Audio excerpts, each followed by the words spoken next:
to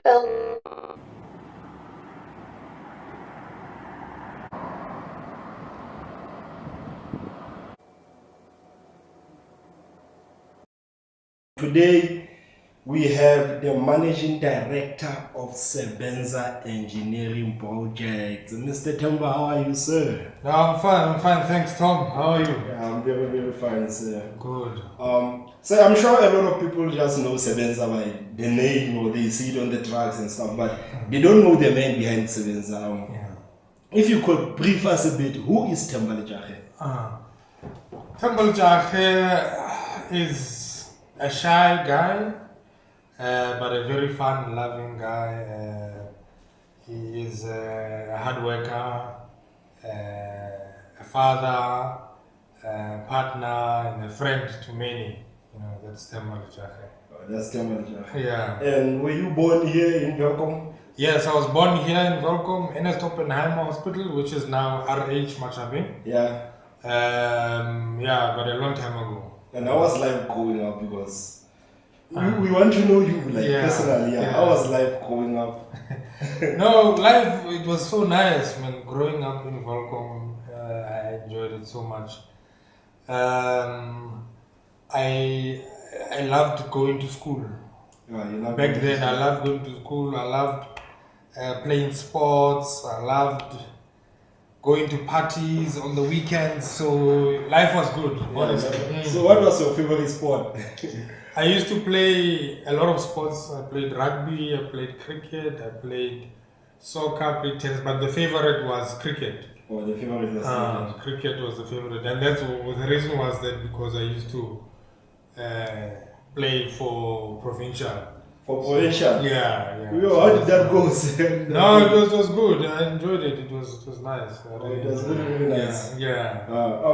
I'm sure a lot of people just see you as this prominent businessman, and you just told us that you come from Kasi, just like us and the rest of us. So we wanted to know what motivates you, what keeps you going every day. Every day, man.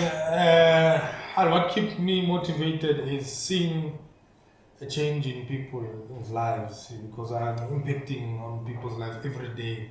So seeing that motivates me, and that's the drive that makes me wake up in the morning, because where Sebenza is now has been a dream for many years for me, you know. So now where we are now, I'm just have this drive just to wake up, make a difference, do this, do that, and I can see the results, you see. Yeah, you can see the results. And is Sebenza doing any charity work? Yeah, Sebenza does a lot of charity work. Everywhere we work, we do charity work. We identify a charity organization, and then we sponsor it. Last year we did a lot of food hampers. We did the previous year, we did school kids with the Rock FM actually. Yes. We did school kids, donation of school shoes to primary schools. Yeah, so we do quite a bit for charity. Yeah, and I'm sure people really appreciate that. So no, it goes a long way. You know what?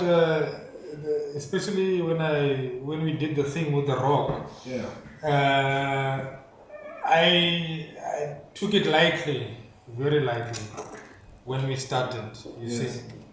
I took it very lightly, and when I saw the faces of those kids receiving those school shoes, you know, kids that really needed it, yes, I was really touched, to be honest, and I saw that this is a big thing. Yeah, because it's very unfortunate that we have a lot of companies, but we don't see a lot of them doing charity work, and we know we come from very poor backgrounds. So what can you say to other businessmen who are like, I'm not saying you are a billionaire, but you are trying, you are doing all your best. So what can you say to other businessmen to motivate them to do a lot of charity? Look, you see, I think it's in phases as an entrepreneur or businessman. But what I can tell most businessmen is that when you give to your community, you know, it comes back to you. You know, when you give to your community, it comes back in many ways, in many forms. your company becomes part of that community. People identify themselves with Sebenza and that community. So they mustn't be selfish in thinking. They must just do, and it will come back in many folds. And before we talk about Sebenza a bit, I want us to talk about the small businesses, especially in our neighborhoods. We've seen that a lot of people have businesses, but not many businesses go as legit, and not many of them succeed that much. And from your perspective, what do you think are the causes for that? Because I can tell you right now, from my own experience, there are about 100 businesses in my location alone, but only like 2 or 3 it's like a real legit businesses. So from your perspective, what is it that we are doing wrong? Look, you see, it's a good question, and it's quite complex. Yeah. You need to respect what you're doing. Business, you have to respect it. You have to do things right, and you know what's right in your heart, and you know what's wrong. So when you take shortcuts in anything, it comes back, and that's why most businesses are not succeeding. An entrepreneur in his own right, as a characteristic, is a very resilient person. That person must be willing to withstand so many challenges that are coming from a business. So you get tested there as much as possible. So where we're doing it wrong as entrepreneurs, number one, we give up. We give up early. 2, we take shortcuts. You want to gain this thing, but you cheat someone. Then you ask yourself why you're not successful at the end of the day. But if you do things right, the right way, you're supposed to do a job, you do it correctly, you finish it, you don't make money, you just break even, it's more than enough, because at least you've got the experience. So our people want to have this instant gratification, whereby you are a millionaire now, or a billionaire, just like that. But it takes time. There's no success that happens within a day. It takes a long time. Yeah, because you've also mentioned that we tend to give up, because and I've done a bit of my research when it comes to local businessmen and businesswomen, and a lot of them, I don't know how you see it, a lot of them, they feel like the government is not helping them enough when it comes to making sure their businesses go legit, making sure their businesses are successful. So what's your take on that? Look, I don't want us to blame the government. Yes. The government is doing as much as possible that they can do. Entrepreneurs in their own right are fighters. They need to fight for their lives. So if you're an entrepreneur, you mustn't wait for someone to come and help you. You must help yourself. I always tell people that you shouldn't wait for funding. You must start your business. When you wait for funding, you are delaying your dream. So you go out and you do. It can be however small, it can be however stupid, but you must do it. You must start, you must do it. Start small. If you want to have a chicken farm, start with selling eggs. You understand? And then you go from that. Then you will know what true business is, and it will be sustainable. But if you're going to wait for funding for a chicken farm, but you've never sold eggs, it's not going to work. Yeah, because mentioning chicken farm, there are a lot of people who are in farming. Okay. They are not like maybe a random business guy, a street vendor maybe. And they feel like for them to get started with their business, they need a bit of capital, whether they like it or not, because when you look at things like farming, you need machinery, you need the crops, you need people to help you and stuff. And that's where their concerns come from, and that's how they feel like they are not being assisted enough when it comes to funding and stuff like that. But we do understand what you're trying to say. So but let's just, on that, on its own, let's just elaborate a bit. Yes. Yes, you are a businessman, you've got a farm. For me, that whole process is wrong. Yes. Yeah. You were supposed to if you want a farm one day, go and volunteer at a farm, work in a farm, work under a farm manager or a farmer, and learn as much as possible. By the time you get a farm, maybe from the municipality or whatever, you are already good to go. You know the industry. You know what to do. You know where to go. You know where to borrow money. You know what to do. And that's how I started Sebenza. That's how I started. I just didn't start and say, no, I'm going to do waste management. I worked, there for a long time. I learned the ropes. I learned where to go, what to do, where to get stuff. And then by the time I started, it was easier for me. Okay, because mentioning that, like, you need to work before you can just say, like, I want to be a businessman, I want to do 1, 2, 3, and I want to do 1, 2, 3. And it's kind of information that is not out there. Yeah. Like let's be honest, it's not information that is not out there. So what do you think can be done so that, like, a lot of information is out there? Because I know there are a lot of people who can work at the farm today, who can volunteer at the farm today, but they somehow have an idea that, okay, I can be a farmer, I can start off and be a farmer. Like, do you think the information is enough out there to enlighten people? The information is not enough, to be honest. Yeah. But also you must ask yourself, what are the reasons? When you go out and have a business or become an entrepreneur, it's a calling from the heart, and you need to listen to yourself, you see.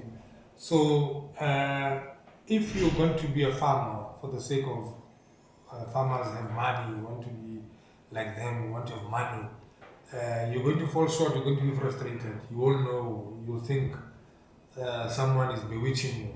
You understand? But if you have a passion for farming and you love farming, you can go to a farmer and work there for free, volunteer, learn how soil works, learn the crops, learn animal feed, learn so many things. By the time you open your farm, you know what is the best soil, where to farm, which season, when to harvest, all of those things. Very important. Yeah, we hear you, and that's why we are doing this kind of interview, so that we can get as much information out there as possible. So let's talk about your baby, Sebenza Engineering Projects. Yes. How did it come about? Yeah, Sebenza Engineering Projects came about. We were working in Pretoria at some point, and we were actually putting high mast lights, street lights. You see the street lights? Yes. In a location, Soshanguve, and when we were working, it was just too dirty in the street. So we were supposed to trench with a TLB and put a cable, and then obviously after that soil, fill topsoil, and then put the cable, light the street lights. But we couldn't, it was just too dirty. There was just a lot of dirt in that street and in the area itself. So how I got into it was that I then got a street councillor or the councillor in that area to say, man, can we clean up the streets? Can you help me with some people that can help volunteer clean the streets? So we got plastic bags, we cleaned the streets, we put the rubbish in the van, and then we went to the landfill site to drop it. But after that, I remember it was at about 5 or 6 at night, after finishing that job, my heart was so fulfilled. I just felt, this is it. Yeah, this is the thing to do, Yeah. So how long has it been running? It's been running now 6 years now. 6 years. Yeah, it's been running 6 years. 6 years. So and I guess you faced a lot of challenges. Yes, too many.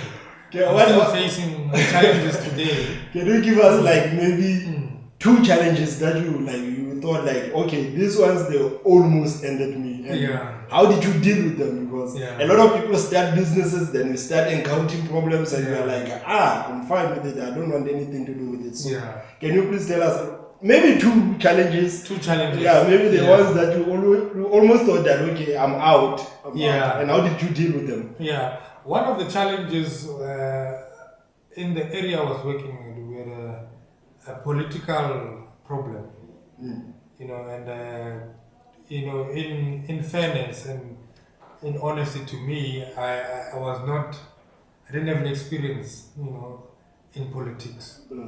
And I'm a businessman, I just do business, you see. So what happened is that we ended up losing that contract completely, but we didn't lose it from working. You know, we were still working and our work was perfect, I was on point, you know.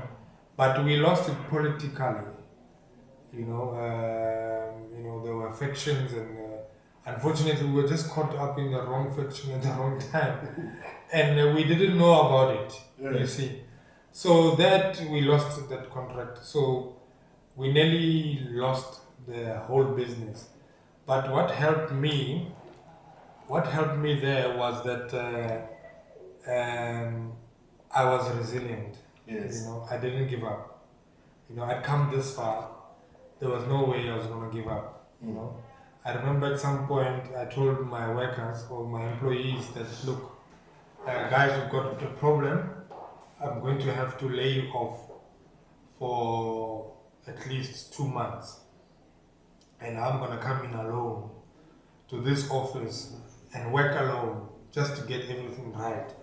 And you know what, they agreed, you know, because they could see how genuine and how bad it was. I couldn't even afford to pay the salaries. You know, that's how bad it was. So they agreed, they said, no, let's give you your space. And when things are right, I'll call you. And within a month and a half, things came back. Just like that. Just like that. And we were back. I managed to call them back and say, guys, let's go and work. Yeah, and I'll never forget that challenge. It was one of the biggest challenges. One of the biggest. Yeah. And speaking of politics, what's the relationship between politics and private business? Because a lot of people in the private business, or let me rephrase it, ordinary people, they think there's some war between politics and private business. Are you guys friends or are you foes? Yeah. Look, unfortunately, with a business like ours, fortunately or unfortunately, we serve the community, you know. So our business serves the community, you know, they can see a difference from a business like ours. So automatically, that is the politician space, because they are in charge, they are ward councillors, they are mayors, they are all of these political appointees, you see. So we are part of them because we are serving their community. So where it beat me, I didn't realize that no, this is their space and this is their turf. I need to make sure that I understand that no, this is their turf, it's their territory. So something like someone's ward, you know, as a ward councillor, I should know, you know, that ward councillor that look, we're coming to clean in that area and this is what we're going to do. So that the things are fine. But I wouldn't say we are enemies. We are good friends. But sometimes enemies.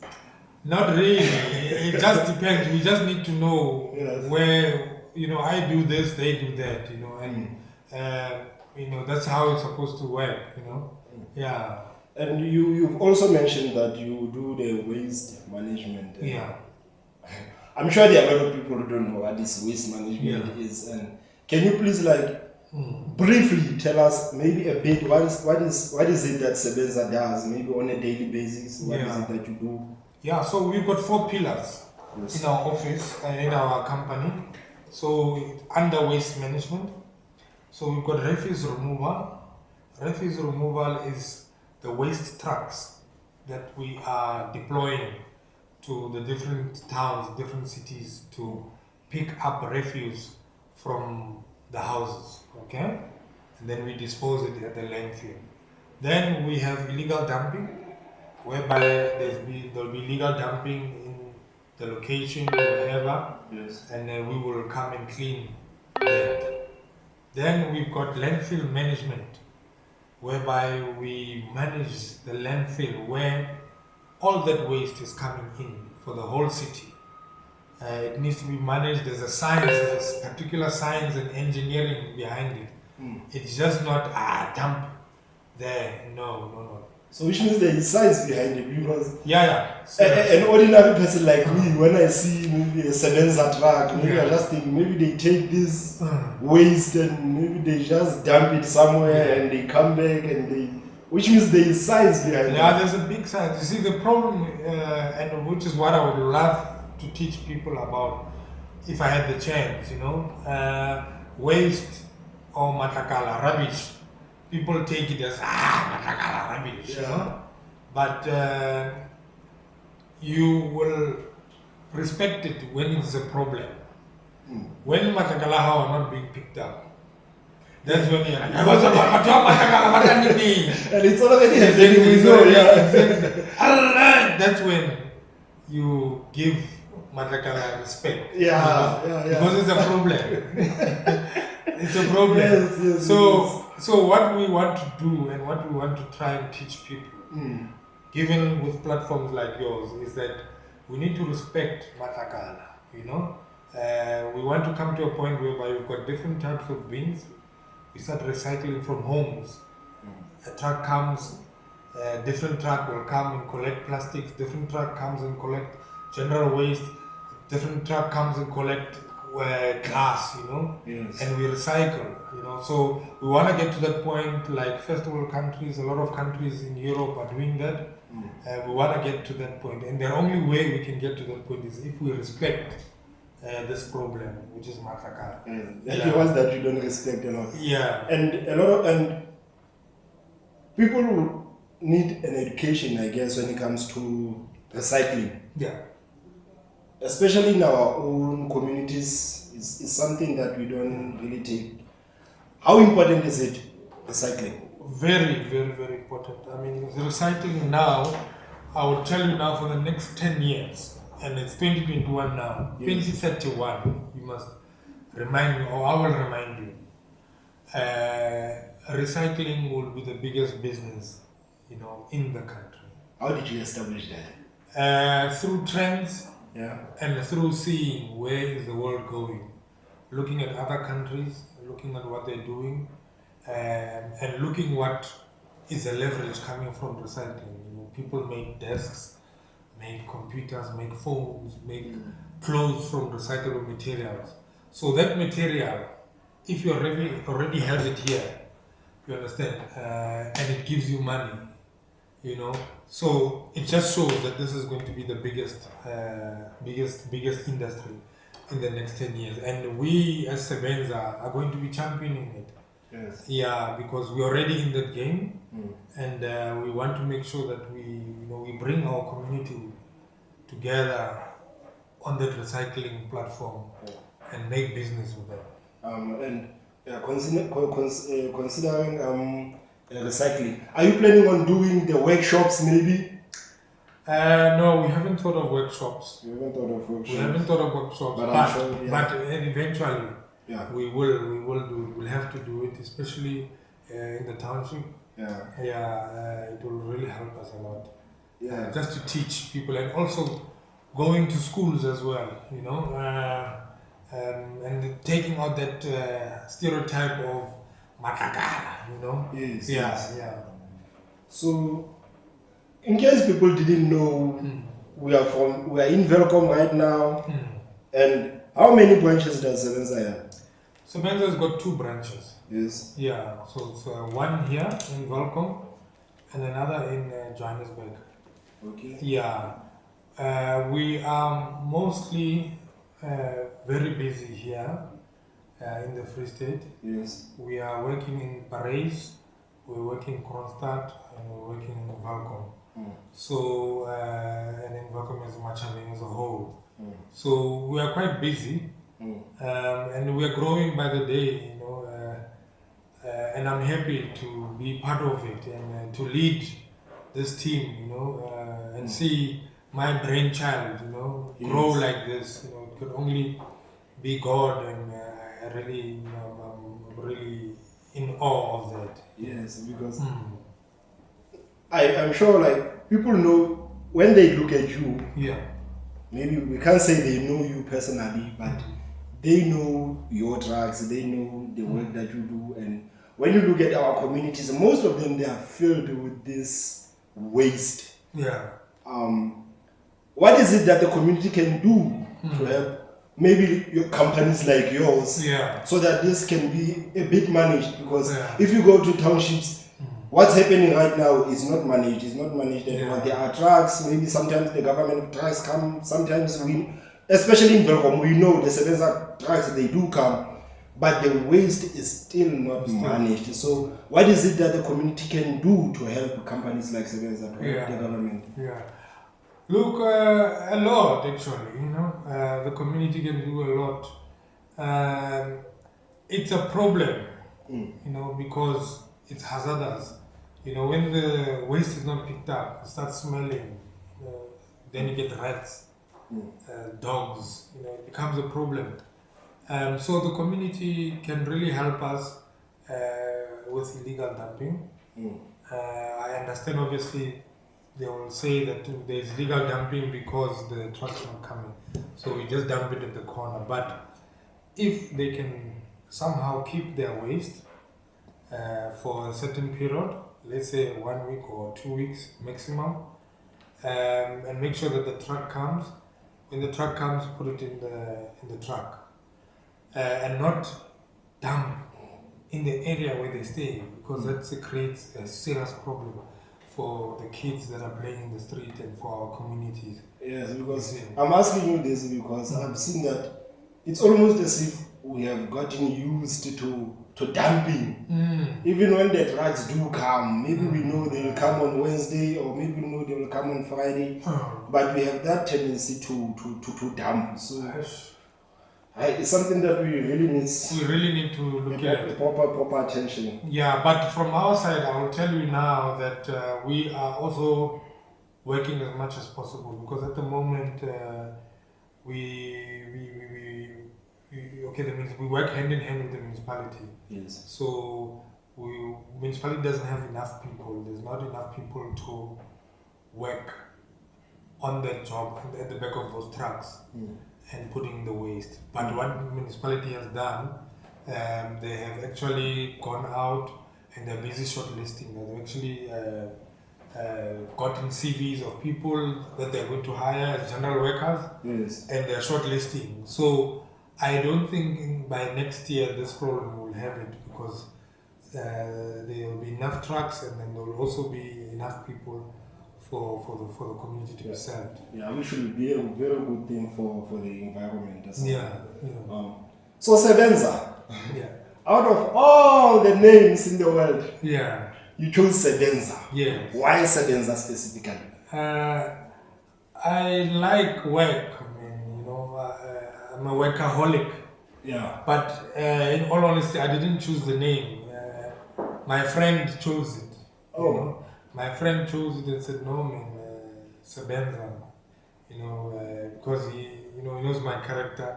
I like working, and then also he saw it fit. You know, it's a black name, and it means work. So, you know, it just fits in nicely with what we want to do. Yes. Yeah. Okay. And for people who are only starting businesses right now, how do we build a solid customer base? Because solid customer base is all about, you need to be genuine. Yes. Yeah. Let's not try and you see, you have a problem with entrepreneurs or people that are in business or want to be in business. They want to be rich now or make a quick buck. You know. You need to be honest with your customer. You know, that person is paying your school fees or paying your for yourself, whatever you can be doing, so you don't need to cheat them. So the cheating part, you know, is bad. We need to look at that. You know, if someone gives you an opportunity to quote them, our entrepreneurs or our businessmen will go for the highest price. But if I interject you right on that, because a lot of people can say we've learned cheating from big businesses. Well, they can. Yeah. Okay, fine, but you can't. They can do it. Yes. They are big. Yes. Well, Yes. but eventually they will feel it as well because there will be someone else that's big that undercuts their prices. You see? Yeah. But when as a person that's starting, you can't just make 200% profit on the first quotation. Yes. You need to start somewhere, you need to start properly, you need to gain the trust. As long as the client can trust you. Trust me, when you have a problem, you can always go to the client and say, look, can I please increase it because of 1, 2, 3, whatever. But you have to gain the trust.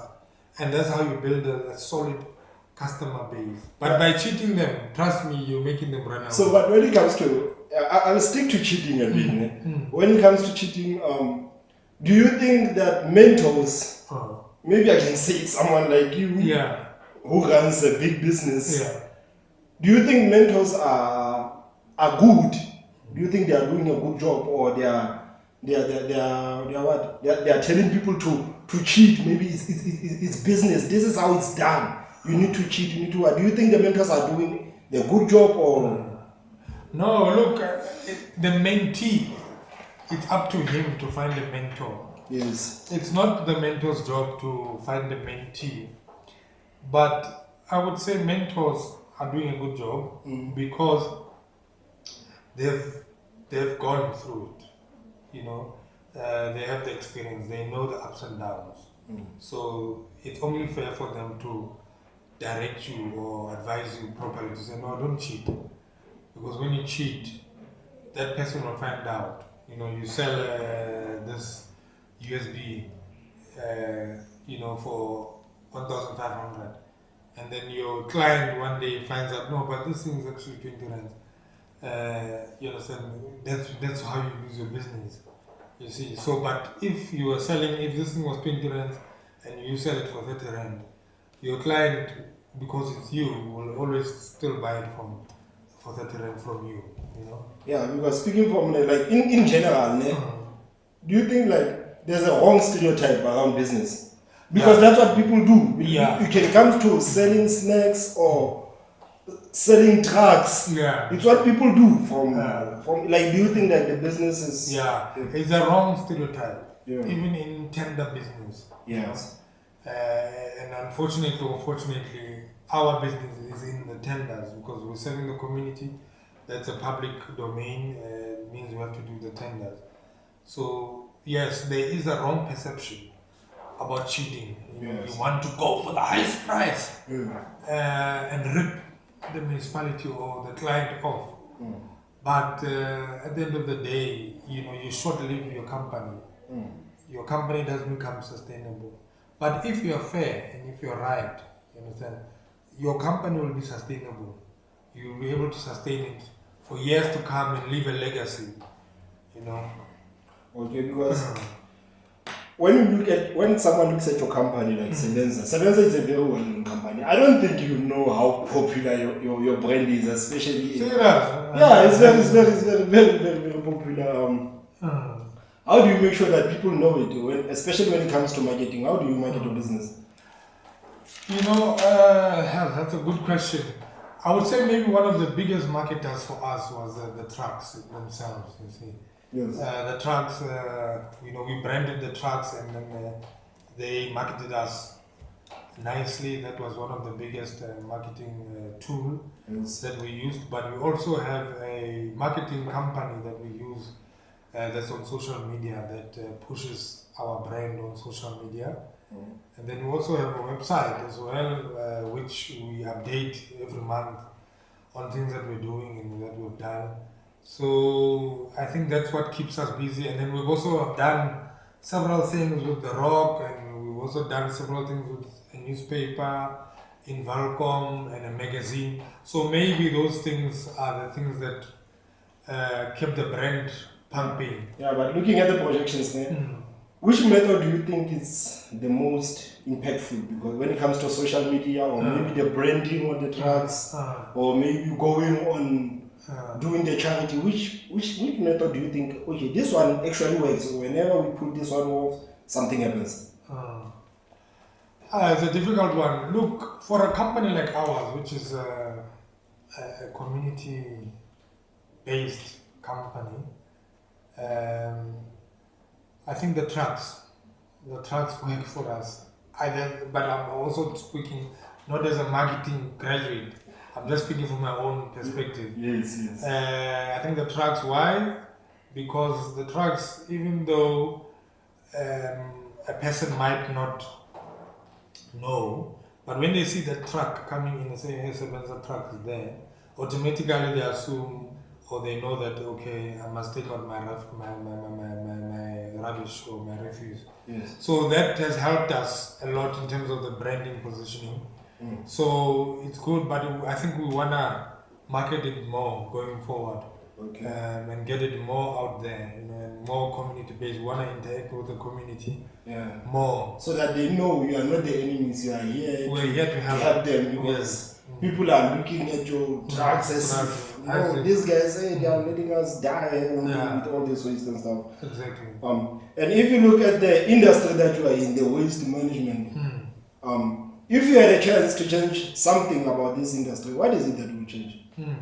I would change people's mindset, number one. And I'm talking about the community and the country as a whole. Yes. The respect that they have towards waste. People need to change that. You need to respect it. And I also change the mindset of people looking down upon refuse collectors, the people working behind those trucks. There's this thing, we need to respect everyone's hustle. Those people are trying to make a living for their families, but they get so much disrespect from communities and other people. So I would really want to change that. Yeah. So, but when it comes to the business side, the technical stuff, is there anything you would like the industry to do better or to improve on? Yes, there's a lot, and we are involved as well there. We want to go forward in the next coming years, to have our own plant. Our own plant, having waste to energy, creating energy from the waste that is being created by the municipality or the houses, so that we can take it and then we burn it, and then from that energy we sell it off to the country. So we want to be in that space in the next future, in the next few years. Okay. Yeah. And looking at your career, you are. I'll say that you are still a bit young. Yeah. You are not as old. Yeah. If you reflect at your career, if you had a chance to start everything over, what is it that you would do differently? Nothing much. I'll keep it the same. I'll keep it the same, because for some reason I was focused on this dream, and I never lost that focus. So I don't think I'll change anything. And you get amazed when things come together. Yes. Yeah, and they came together for me, and I'm grateful for that. So I'd really not change much. I would probably maybe in high school stop playing around and concentrate more on my books. Yeah. Because I was gonna get to that. I was gonna ask you, like, if you had a chance to speak to a 12-year-old THEMBA, what is it that you would say to that young boy? That young boy, I would tell him that, your life has a purpose. Yes. Tell the young THEMBA, look, your life has a purpose. Don't mess it up. Yes. With small and stupid things. You see, do your best and don't have fear. Because I had fear in many things while growing up, but now as a businessman, I have no fear. I feel that I can do anything that I've set my mind to. Yes. So, and that changes you as a person. It changes you as a person, like as a human being. And I know you are a role model to a lot of people. Maybe you might not know it. Okay, I don't because you are. A person like me and other thousands of people like me, like we look up to people like you and we get inspired and we say, okay, one day I also want to be as successful as this person now. What is it that you would like to tell the student or maybe a young person who looks up to you and say, maybe one day I want to be like up to THEMBA? Hey man, I don't see myself as a role model, but I'm happy. Yes, you are. Right now, I'm telling you, you have no choice. I'm telling you straight. Yeah, You are. Yeah. You are. Yeah, look, I'm humbled by that. Yes. To be honest, when we started or when I started this thing, I didn't think the main thing was not to be a role model. Yes. It was not. I didn't think about it like that. Yes. I want to be a role model, but it just happens that you become a role model for people, and it's good. I think it's a good thing. But I would want to engage more with young people, you know. So you must let me know where the young guys are. Yes. You know, I'm available. I can go and talk to them if they want any advice on anything. I'll be helpful with that. Okay. Yeah. So for right now, is there any project that SEBENZA is working on that we don't know of that we should look out for? Well, there is, but I think you know, I've learned not to say much. You know? Not to say much. Yeah. Until it happens. You see, Yes. because of the space that we're working in. You know, Yeah. we have a lot of competition and all that. Yeah. So you don't want to say much until that thing happens. You know. Because the business is a competition, unfortunately. Yes. What are your last words? What is it that you would like to tell the people, maybe about you, maybe about SEBENZA, or maybe in business in general? What are your last words? Because we are getting out of your office right now. Yeah. We will come back maybe in 2 or 3 months or in 4 months. What is it that you would like to tell people right now? I would want to say to an entrepreneur out there, Yes. a young one that wants to start or hasn't started or is thinking of starting, you know, please don't give up. Please don't give up. Start your thing, however small. Start it. Don't wait for funding. Funding will find you on the road, on the way, on your journey. But start. Don't give up. Talk to yourself. Pray about it. It will come. Mr. LECAGE? Yeah. Thank you, sir. Thank you. Hey,